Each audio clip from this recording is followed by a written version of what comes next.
Hello and welcome to a very interesting debate, I would say. It's first time in this format. I'm Ciprian Necula from Romanian Education Fund and RSL platform, representing Bolt and Ready eventually, and the Roma civic movement. Next to me, it's Mr. Michael Roth, chair of the Bundestag Committee of Foreign Affairs from German Parliament. Hi, thank you for having me here. Thank you for coming and welcome to Romania. Thank you so much. And my brother, Mr. Zeljko Jovanovic from Roma Initiative Office, Open Society Foundations. Good to be here, finally, in this beautiful studio. And Roma movement, yeah? Well, thank you for being here because I think we need this discussion. We need to understand a little bit what's going on with Roma in Europe in these complicated times for Europe, in generally speaking. War. Nobody expected war, especially in Romanian context. Our neighbors has a war, and many people arrive here in Romania as refugees.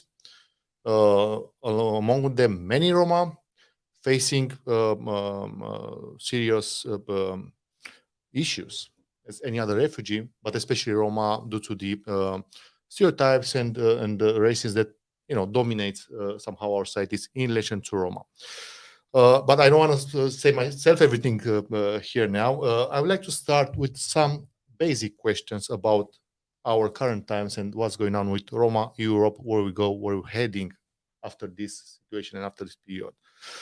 So, what are the crucial forthcoming decisions in Europe and in Germany concerning the war and in Ukraine and its consequences? What do you think? What do you know?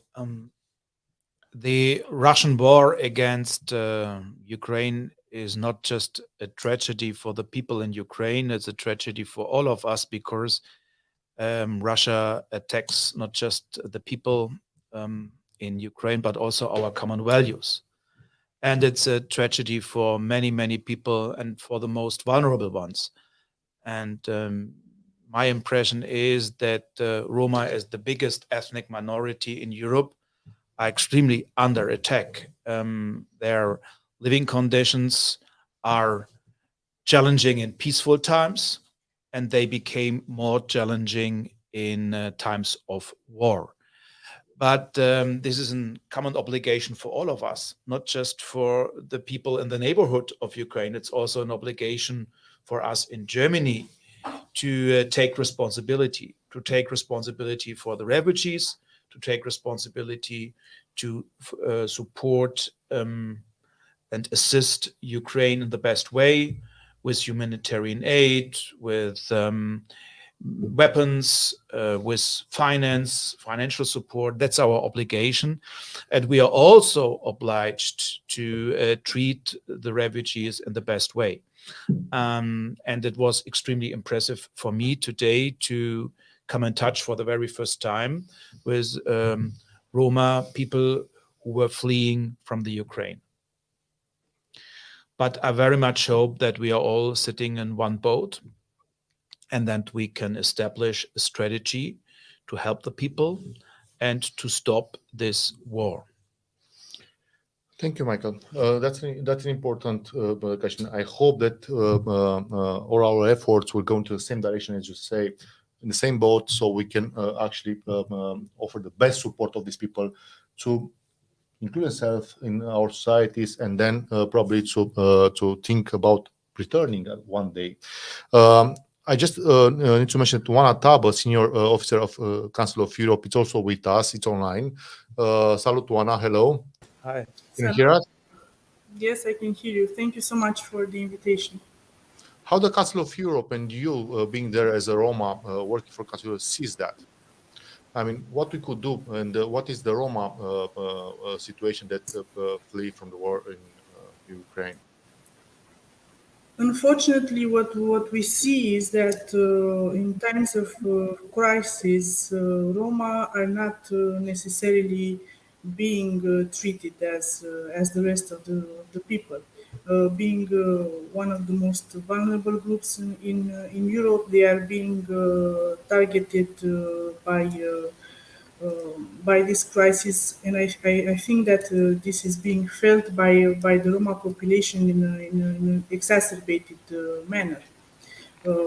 for example, the Council of Europe Commissioner for Human Rights stated also last year in the context of the COVID-19 pandemic, and also now in the context of the crisis of the war in Ukraine, that respect for the rights of the Roma, especially in these times of hardship, is a litmus test for European democracies. So to see exactly how this vulnerable group is being treated in this period is actually a litmus test for states.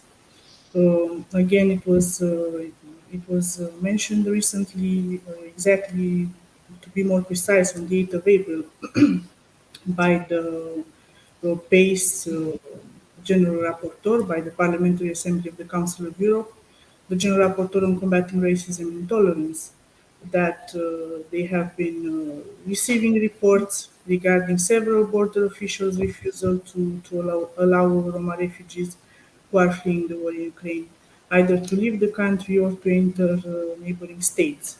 And as the PACE General Rapporteur has put it, such refusals are based on racist assumptions that Roma are not seen as genuine refugees.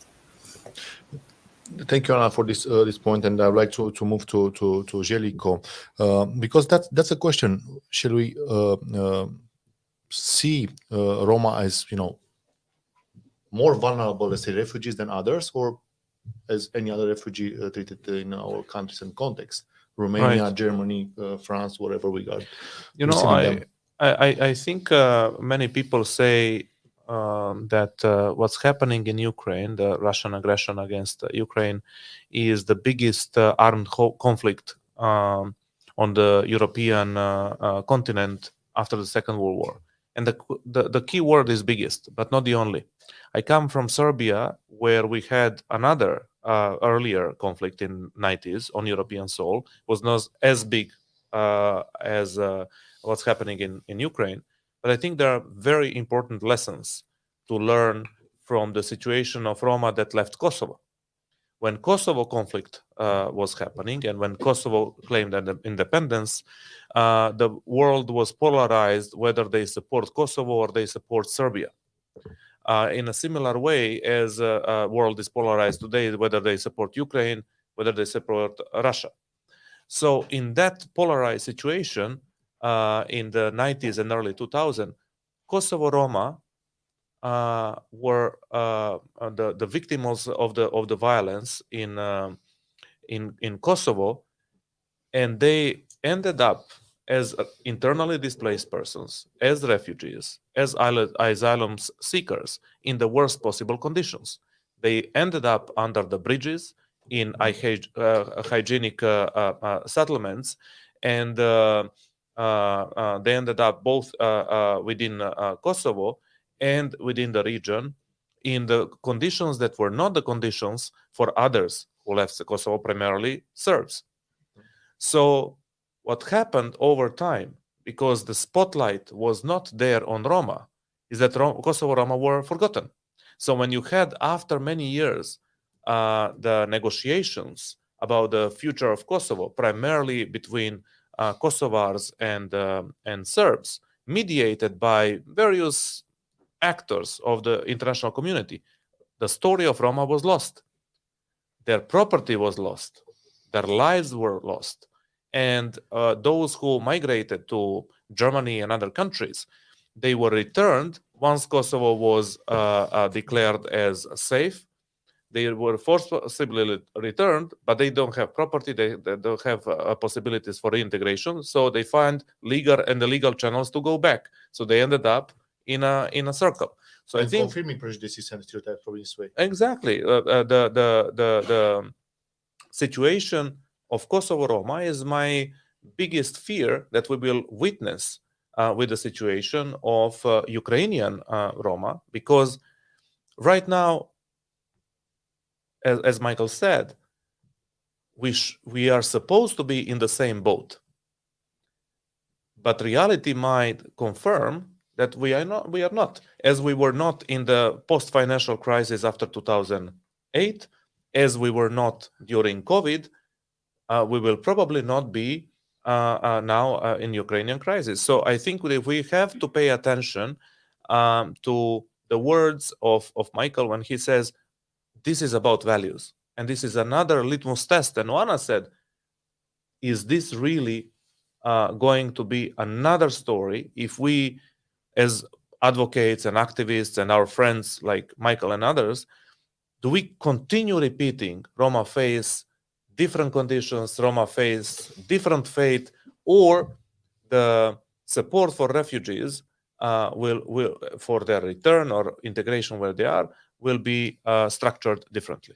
So how the advocates or pro-Roma advocates, they say, Roma and pro-Roma, will have to deal with this situation? Because obviously you see that there are different treatments, even here in Romania, RSL and Romanian Shefat and Ready and Ambassador to the Skies, which is a Roma Christian organization, they start offering assistance in the railway station with a purpose. The purpose was that we got signals that Roma were treated in a different way, even by volunteers that were there to help refugees. So what would be the main recommendation for the advocates, Roma and pro-Roma, to administrate this? What we should do differently so we are making sure that Kosovo experience that you just mentioned is not going to be repeated? That's an open question. I think everybody can answer, and I will invite you to just enter the dialogue. I'm here to facilitate, not a journalist, so I'm not asking questions, but I can facilitate this dialogue. So whoever wants to answer to that. Equality is key from my point of view, and you already mentioned it. In too many European countries, we don't treat Roma people like citizens, and that is a big problem. And that's why in times of war, the situation is worse for too many Roma people. Well, I think we have to establish a new culture of equality in all European states. And there is room for improvement, not just in Romania, but also in Germany or in Italy or in France. This is a problem for all of us. And that's why we need a new culture which puts Roma people in the center of education, also respect. Jobs are key, but without language skills, without a good education, it wouldn't work. And what we really need are role models across Europe to encourage others to take more responsibility within the Roma communities. And maybe this horrible war can promote this idea of equality, because it highlights that we are all Europeans with different religions, different ethnicities, different cultures, different gender, but it brings us closer together. That is maybe the only positive thing in these tragic times, that we the Europeans stand united and that we are closer than ever. But closer means that we also invite ethnic minorities like Roma people to come or to be part of us. They belong to us. And this new culture is maybe the biggest challenge for the European Union and for its member states. So the opportunity that you see in this context is that changing the values and redefining what equality means in Europe. So what would be that equality that you are talking about, different from what we have right now? Because human rights is on the agenda. Respect for minorities, it is on the agenda. EU framework, strategies for Roma, and so on. Basically, if you ask, any person that it's in this context working with Roma or for Roma, they'll say that there are provisions. The problem is somewhere else. And then my question is, where the problem is? Why we don't have that already in European context? For too many Roma people, equality is just a lip service. We changed a lot. We established in many European countries legal equality, but legal equality doesn't mean equality in everyday's life. In jobs, education, social life, health system, pension system. So a lot remains to be done. That is the problem. And that is the next step. We started with legal equality, but now we have to change Roma, the situation for Roma in everyday's life. And that is maybe the biggest step we have to do.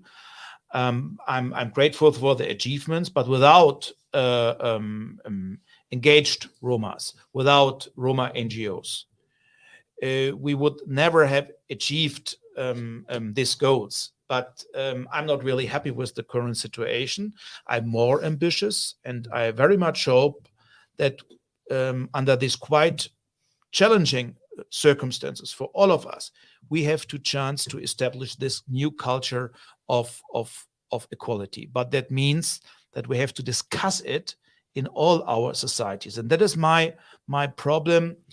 Just the usual suspects discuss the situation of Roma people in the European member states. But maybe with this new wave of refugees, we have the chance to take their interests, their hopes, their desires more into our consideration. Thank you. Zeljko, well, I think that's an interesting view and an idea that it's an opportunity to reframe somehow how Roma are positioned in various European states. Sure, there are differences already in how Roma are treated in different European states, but is this probably time to rethink the way how states and advocates look into the Roma issue? Even this word, Roma issue, I think it needs to be changed. We're talking about Roma issues like it's not our issue; it's their issue. So they have to deal with it, but we don't give them space to do it. Yeah, I would actually disagree with one sentence, Ciprian, that you said human rights are on the agenda, and I'm very interested actually to hear what Oana says from the Council of Europe perspective. Are actually human rights on the agenda Still? Yeah, exactly. Because I think after the financial crisis 2008, migration crisis 2015, COVID crisis 2020, I think we realize more and more that the equality as principle of the European Union and Western liberal world is in question when it comes to economic problems. And now with Ukraine, we have, and before that we had also other concerns around security. So when you see this difference that Michael nicely made between legal approach to equality and reality of equality, we come into what we call real politic.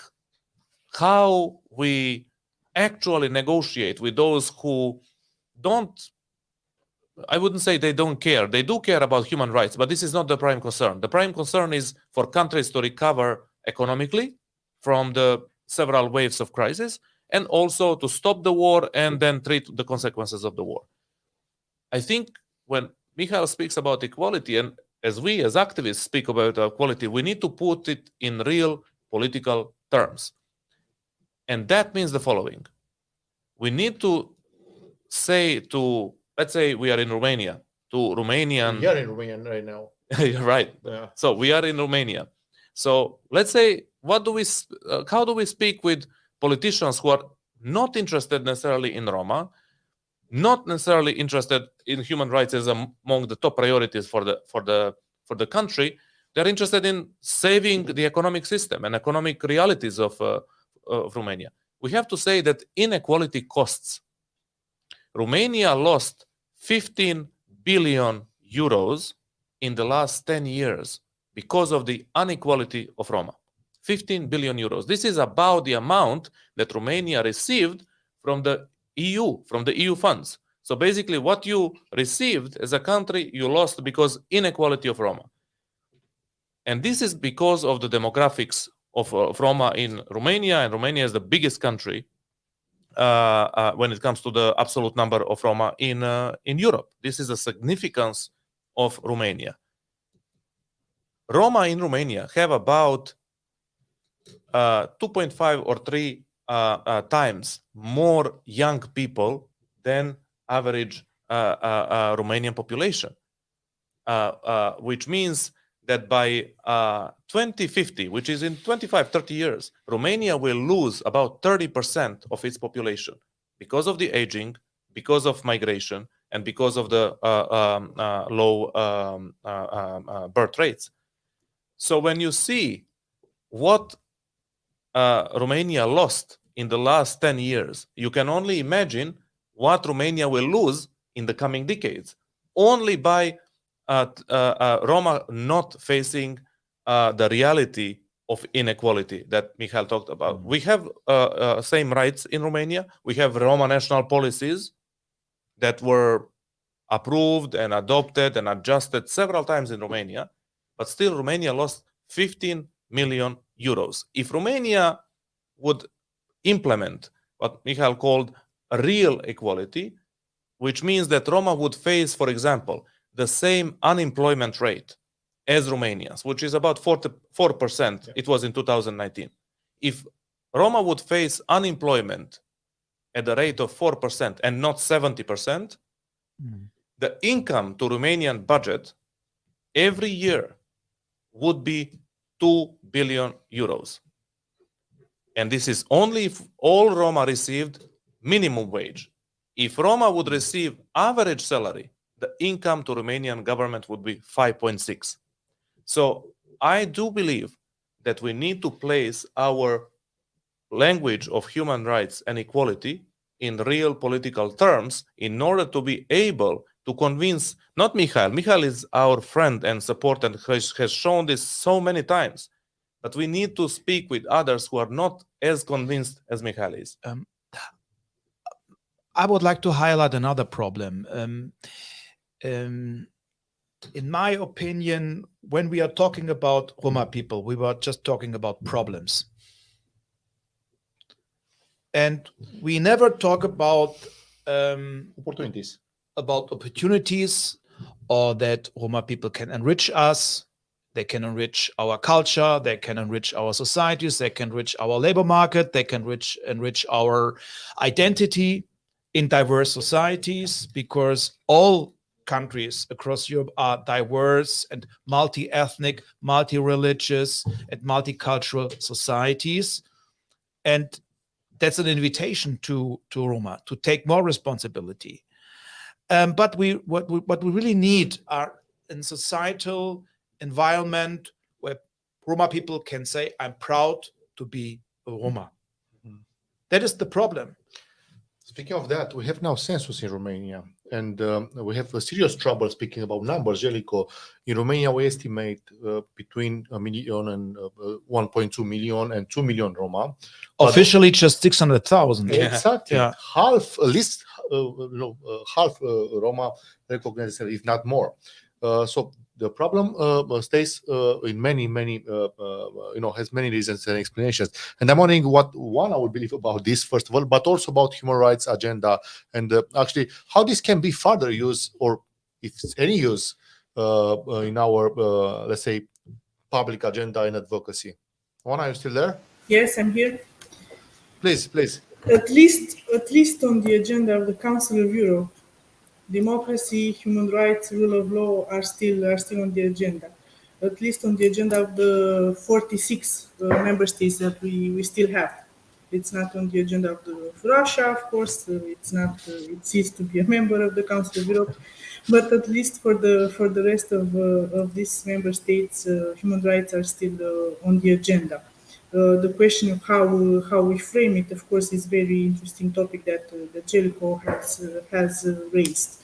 I'd like to go back to a previous question that you had, Ciprian, in terms of what Romanian Roma and pro-Roma advocates can do in this current crisis, and I would follow up by mentioning that. Exactly what RSL has started doing as a result of the reports coming from the borders and also from the volunteers that were dealing with Roma refugees. What the Council of Europe is planning to do is to mobilize Roma mediators in border areas, to prevent trafficking, to assist Roma when crossing the border, to provide legal assistance in situations of lack of documents, and so on. This can be this is action that can similarly be prepared by Romanian Roma and pro-Roma advocates. They can involve Roma mediators, but especially human rights monitors, because that's very important to be reflected and to be reported to international organizations. Pro-Roma advocates, Roma and pro-Roma advocates can work with national human rights institutions, with the ombudsman institution, to make sure that the existing board monitoring activities are further strengthened. This is particularly important in my opinion. Thank you, Oana. Thank you very much. I think that's very important also to see that our institutions still preoccupied, with the human rights agenda and so on. But your argument with, in a way, economical argument, which, goes anyway, way or another to equity or equality. Speaking of that, what is the thing that probably should be, in our language, equality, as you say, or equity? Because people see always a difference in that in approach. And speaking about economical potential of Roma, and then investment in Roma communities, because here in Romania, I don't know about Germany, I think it's a little bit different. But here in Romania, once you enter a Roma community called Țigănia by the mainstream population, you can feel it. You don't need to be told that this is a Țigănia, because roads are different, house is poorer, infrastructure is missing, like water, other things, electricity even, and in some communities even housing documents and then ID cards.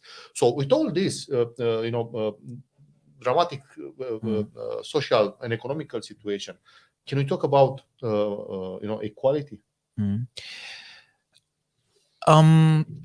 Oana already emphasized the crucial importance of democracy within Europe, and honestly, democracy is under pressure in Europe because of the rise of nationalism and populism. And that brings me to Roma people back, because there is one nationalistic narrative. Many nationalists all over Europe, they criticize democracy because we provide privileges for minorities.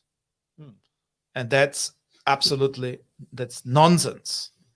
Because we don't talk about privileges for minorities, for Roma people, for LGBTI, or for religious minorities. We're just talking about equality. It's very simple. Equal access to the health system, equal access to the labor market, equal access to housing, jobs, education. But nationalists put pressure on our societies because they need enemies. And it's always the same. Enemies are always the minorities. And in all European countries, nationalists and populists hate Roma people, hate Roma. They raise stereotypes, cliches against Roma people to protect their own privileges. And that is the main problem. And that is not just a national challenge. This is a European challenge for all of us. And that's why Roma people across Europe always the most vulnerable people. And that's why equality is key. But we have to fight against these nationalistic stereotypes against minorities. So you said that basically what is the biggest issue in accessing the equality? It's actually the racism against Roma, hate. Yeah, it's racism. It's very simple. It's racism. Yeah, sure. So how to address that? I mean, that's always, sure, it's racism. We can feel it, at least us as Roma, almost every day, and you can see it as non-Roma almost every day. But to address that, it's a historical challenge to Roma. Always we say, we have to fight racism, but how? I think in European context, I think Michael put the finger on the key problem. that I think there is a democratic challenge for already some time, and that challenge mostly comes from populists and far right. At the same time, I really haven't seen a strong political agenda at the European level for protection of democracies and fight against the far right.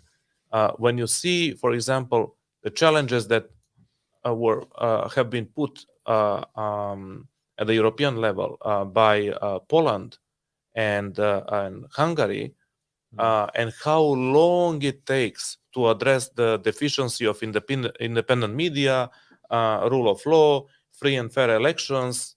I think the time that we are trying to respond to challenges to democracy is too long. It might actually, the delay of proper action might actually kill democracy. On the other side, on the issue of far right, I think even Germany could be seen as a leader in addressing the issue of far right, but still that it's coming slow, and it's maybe not even enough when you see the infiltration of far right in the security services of Germany that has been recently discovered. But what other countries are doing? You don't see much. In Germany, at least, you have the audit. If I'm not mistaken, Michael, there was an audit of police to see how far the far right penetrates. So you at least see some movement. Yeah. But in other countries, I think we don't see that. And to me, what we see is just a consequence of these bigger problems of the democracy. In the case of Roma, that far right and populists try to interpret what is done, even the little that was done on Roma in a positive sense, as a privilege. Zeljko, I appreciate very much what you are saying, and indeed, far right has a special agenda on targeting Roma and other national minorities or ethnic minorities or other minorities, but at least in Romanian context, and I'm sure that in other contexts is too, what is the most often meet, it's actually this ignorant racism, when people don't even know that they are racist. And if you explain that this is racist, they will understand and probably they will think over. But here it's something missing in our societies. I mean, it's okay to say, I don't know, publicly on TV something that is racist when it refers to Roma, and nobody will react.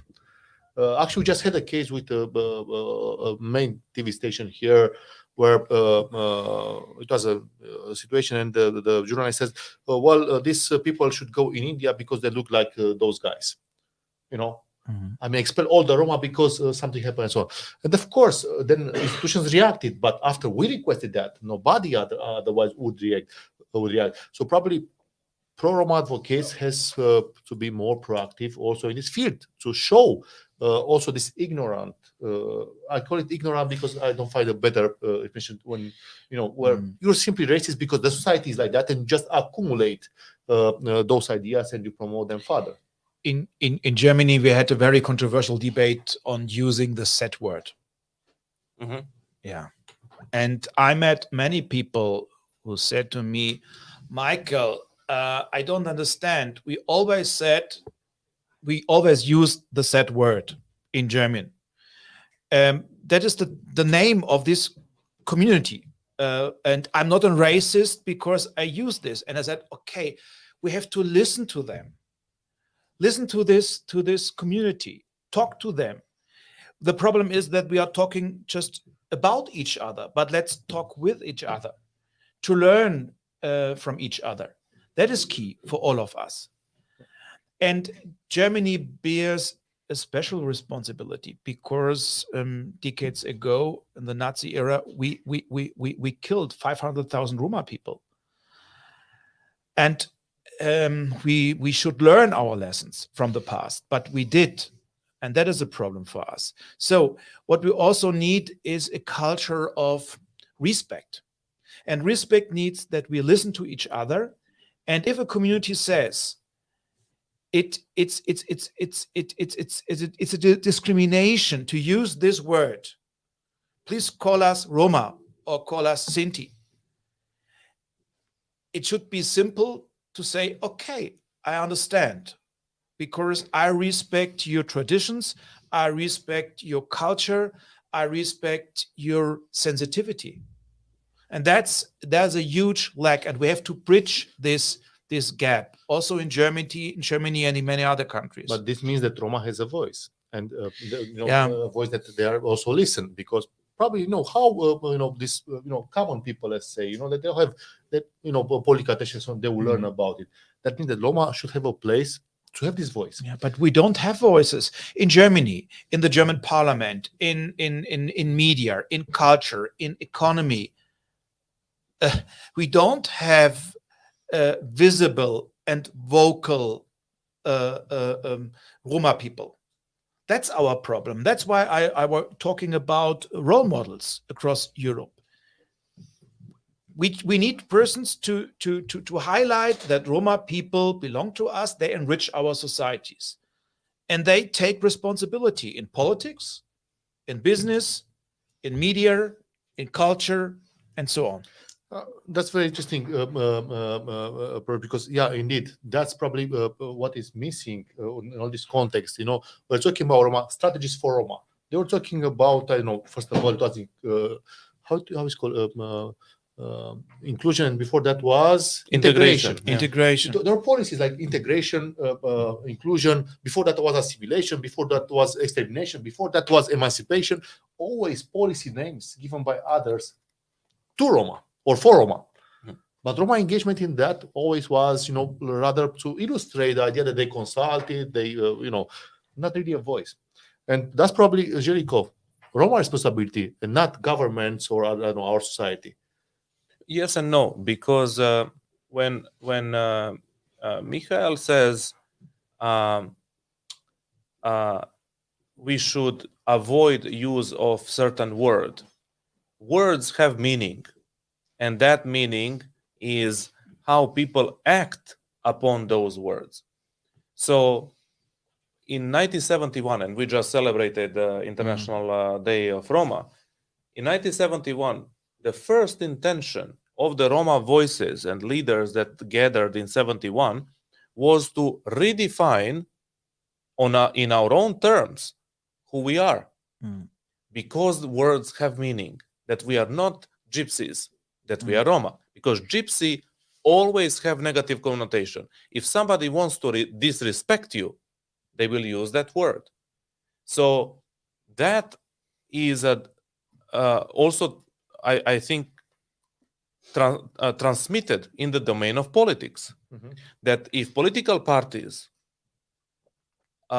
see Roma only as gypsies and not as respectable people who have a same moral worth as other people, they will not try to do everything they can to include Roma in their party as volunteers, in their youth sections, in their local branches, and so on and so forth, because they don't believe they should, but also they believe that they will lose votes. So they will lose votes from the others who see Roma in a negative way if they do something positive for Roma. Sorry, here we have a contact example. Florin Manole, which was a Roma, it was MP, now it's state secretary in the Social Democratic Party, and he's Roma publicly going to EV and so on. But it's the only exception that I can tell you about it. I don't know what. It was some 2016 state secretary and a bit in the Social Democratic Party, but he gave up politics. He's in front of you. It's me. But otherwise, Florin is the only one that I know in a mainstream party in a very important position, being Roma. Do you know any other cases like that in Europe? I don't know if in Germany. No, Michael, not at all. We don't have Roma people in our parliament, and we don't have Roma people in our government. Yeah. And in the party? I'm not really sure. The problem in Germany is that we don't have so many Roma people who say, I'm proud to be a Roma and I take responsibility. I'm here because I'm a Roma. because it's my obligation to take responsibility for my country, and I'm engaged in this party, for instance. That is a problem. There is just a very small number of politicians with Roma roots across Europe. Maybe in countries like Slovakia or here in Romania do have a higher number, but in France, in Italy, in Germany, in the Nordics, just a very, very, very small number of politicians comes from the Roma community. So probably that's topic that should be addressed in other as responsibility, because being in a party means that actually you are serving with your ideas and your time and your whatever personality your country, because that's the purpose to enter a party. Oana, are you still with us? Yes, I'm here. I just wanted to... Okay, just because you're not here, for me it's complicated but just jump over whenever you have to say something. You just open your mouth and you listen, because we are only men here, and you always listen to a woman that tries to speak. I was just on my on the verge of jumping in. Even if we have the tendency, especially those of those of you who have been in this struggle for so many years, even if we might tend to conclude that Roma received only lip service with this human rights discourse, we should not put it aside completely. Obviously, the rights-based approach is just one of the tools in the liberation process.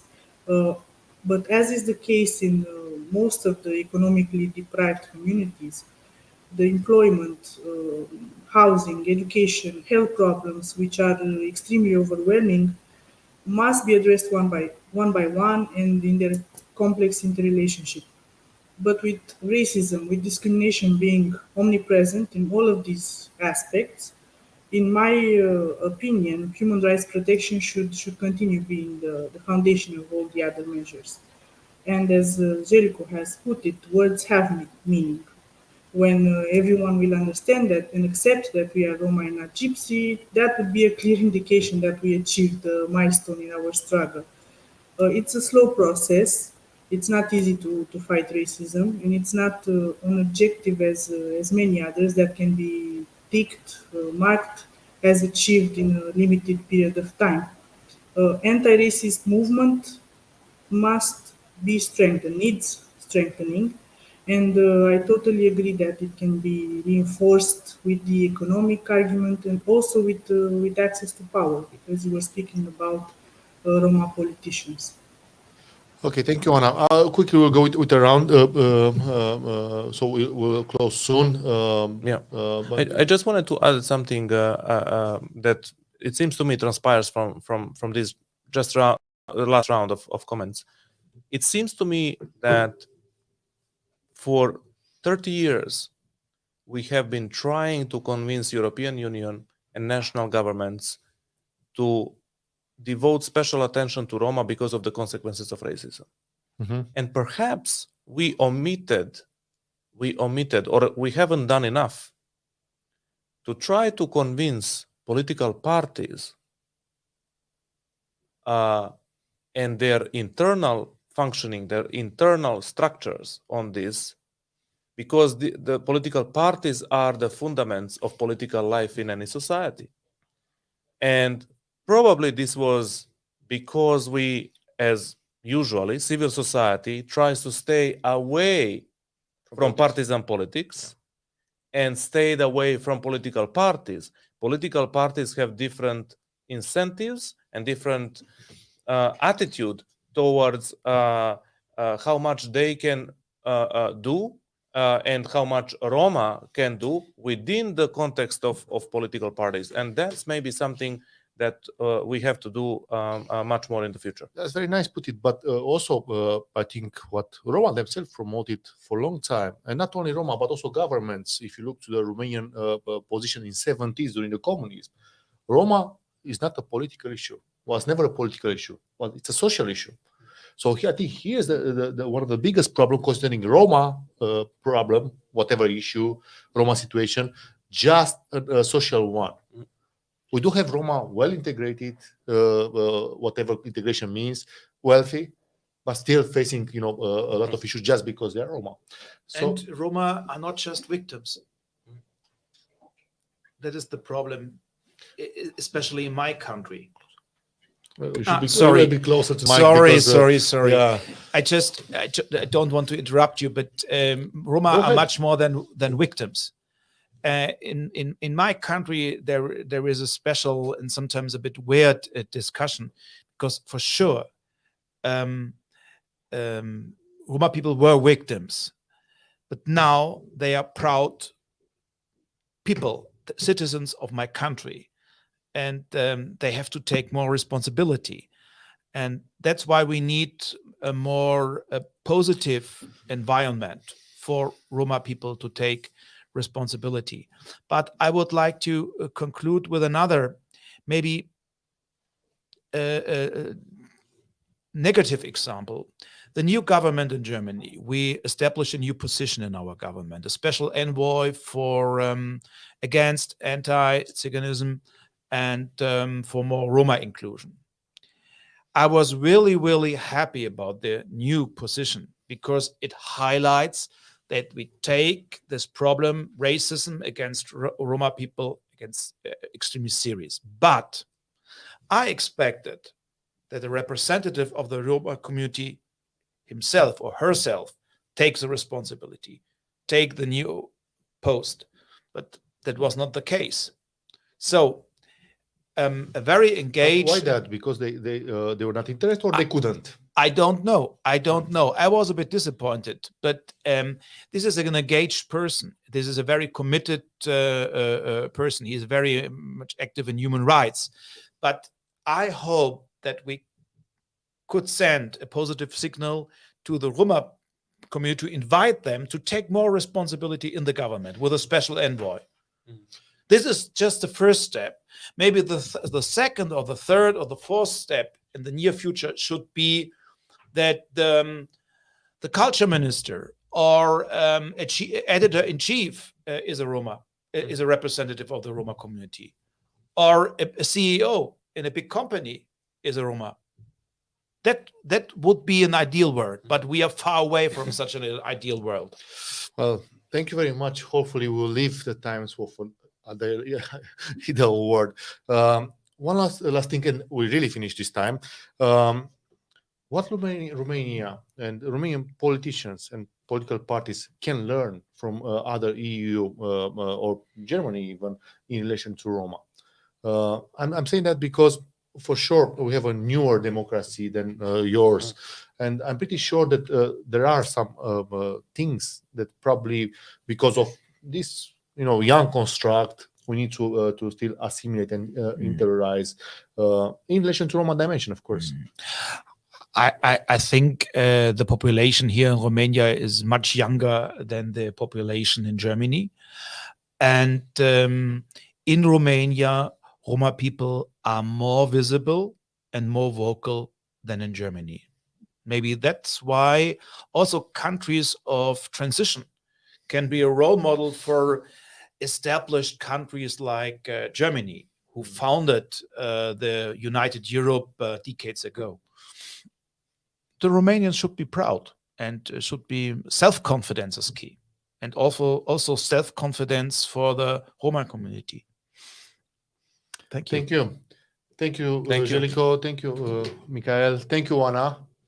Yeah, that was a nice early evening. That will be also translated into Romanian and other languages and Romanes and distributed further. So thank you once again for coming to Romania and for this discussion and for what you did till now and what you'll do in the future for our community. Thank you. Thank you very much. Thank you.